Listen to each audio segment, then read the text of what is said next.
The purpose of this video is to look at unit goal 2 of the sequence and series unit. Basically, you can read that says we want to be able to evaluate a series and use summation notation. Basically, a series is going to take what we talked about in the first unit goal, which was a sequence. A sequence was just a list of numbers. Usually they had a pattern. They didn't have to have a pattern, but it would be nice if they did. Then we could come up with those formulas that we talked about. A series is going to add up a sequence. So we're going to add a certain members of the sequence together and get a single answer. Mathematicians like to come up with a compact notation for adding up sequences. So they use what's called summation notation a lot of times to make the symbol for adding all these members of the sequence together into a shorter, more compact notation. So we're going to look at what is a series and how to use summation notation to represent a series. So here is a simple sequence. It's the same one I used as the first example in the other video. It is the sequence of positive even integers. Starts with 2, goes to 4, 6, 8, 10, 12, on and on and on and on. And this sequence goes on forever. So long as this pattern keeps up, we can predict any member in the future. If we want the 100th term, we can do it. An explicit formula for this sequence is below. A sub n equals 2n. That means if I want the first term, I can just plug in 1. 2 times 1 gives me 2, the first term. If I want the fourth term, a sub 4 is 2 times 4, which is 8. Notice 8 is the fourth term. If I wanted the 100th term, that's not listed here, but I could just take 100, plug it in here. 2 times 100 is 200. 200 would be the 100th member of this list. Now, a series wants us to add up members of the sequence. So you notice the question below asks, what is the sum of the first 5 terms? They ask us to add up certain terms in the sequence. That's a series, which I'll give you the notes definition in a moment. So if we want to just add up the first 5 terms, it's not that hard to do. We just have to do 2 plus 4 plus 6 plus 8 plus 10.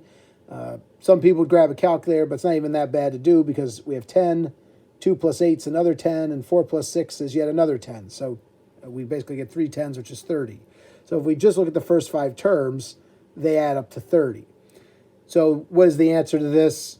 Not very difficult to figure out. It's 30. Now, a series can be longer. I could also ask what's the sum of the first 100 terms. And that would take a lot longer to find, but we could come up, it does have some value that we could come up with. We want a notation to be able to represent this sum, like I said, in a compact way. So they come up with something called summation notation. I'll formulate this question in the summation notation. I have it below. So this compact symbol represents adding up the first 5 terms of that sequence. So notice that these were n's. I could use n in this formula, but a lot of times they like to use either the letter I or K or J. So realize that the sequence here is represented by 2K. Here it was represented by 2N. It's representing the same sequence. They just like to use, they like to actually call this number N when we look more deeply into it. But what does this whole thing even mean? Let me explain it. So the big squiggly kind of E-looking thing, this is the Greek letter sigma. So in the Greek alphabet, it basically plays the role of our letter S. I think they chose that as the symbol because in our language, sum starts with S. Since S could represent sum, but they didn't want to use an English S, they decided to use a Greek S. So in math, this symbol sigma means to add things up. So you see that symbol, it means to add or sum things up. What is it you're summing? Well, they put in the explicit formula of the sequence. So in this case, like I said, they used K. It's 2K. And then what do we plug in? They basically tell us to create the first 5 members of the sequence. So this is your starter. K equals 1 says to plug 1 into this. And then to keep going, so this is your stopping point. You're going to plug in 1, you're going to plug in 2, you're going to plug in 3, you're going to plug in 4, and then when you plug in this number up here, 5, that's where you stop. So this thing says add up all of these sequence values from 1 to 5 all plugged in. So if we do that, it represents what we just found. Plug in 1, you get 2. Plug in 2, you get 4. Plug in 3, you get 6. Plug in 4, you get 8. And then plug in 5, you get 10. You'd stop, and then this would say add up all those numbers you get, which we found out before was 30. So this symbol represents adding up the sequence, and it has a single numerical value. The value of this strange symbol is what happens when we add up 1 through 5 plugged in to that sequence, and we get a single number, which is 30. So a sequence is a list of numbers. A series is after we add up the numbers, we get a single numerical answer. So just to be clear, a series is the sum of the chosen terms of a sequence. Now, it's usually starts at the first one and adds up to a certain number. So this summation notation for this example, we're going to start at 1 and go all the way up to 6. You put in everything in between as far as integers go. So you're going to plug in 1, plug in 2, plug in 3, plug in 4, plug in 5, and when you plug in 6, you can stop. Then you'll add them up. I say the chosen terms because you don't have to start at 1. You could start at the 3rd term and go to the 9th term and change this notation. Typically, this notation either starts at 1 or 0, but it doesn't have to. It's actually also possible to add up an infinite number. You could add up the entire series. Now, we'll talk about that later because that can be a little confusing. Clearly, if we added up all the members of this sequence, it just becomes some big infinite quantity. But we could talk about not just adding up the first so many terms or selected terms. We could also talk about adding up the whole thing. That's its own lesson later. For now, we wouldn't really care about adding up this whole thing because if we added it up onto infinity, once again, it would just be infinite. So that's basically all there is to the summation notation series stuff. I just want to show a couple examples, a couple more. So what is the value of this? Basically, this is representing the sequence. They want you to find the first 6 members of the sequence and then add them up and get some value. So I'll show that on the back board, and then I'll show you one other example. And for now, that's pretty much all there is to series and the summation notation. So to look at what is the value of that thing that I just had up on the computer, well, here it is explicitly all written out.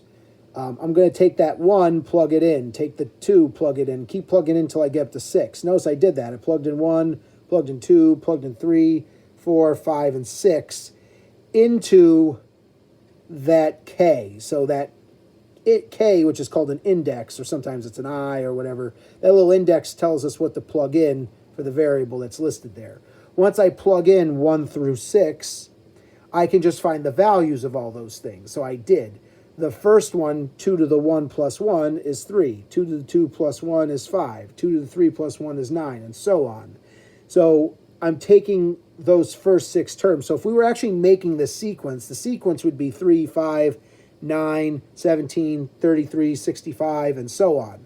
This symbol just says we want to add up the first 6. So adding up the first 6 terms gives us 132. So the value of this mathematical expression is the number 132.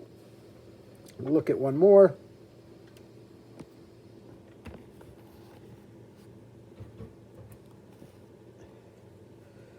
So here's another summation notation that we have to figure out what the value is.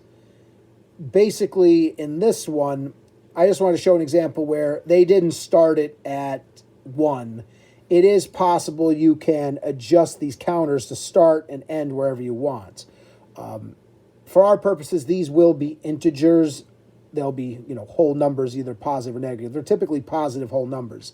But people can adjust them if they want to create certain sequence members. So this one just says, let's start by plugging in -2, and then keep plugging in integers in order until we get up to 3. So we plug in -2, -1, 0, 1, 2, and then when we plug in 3, we'd stop. We'd get all those sequence members, and then we'll add them together. So what is the value of this series? Well, that's on the next board.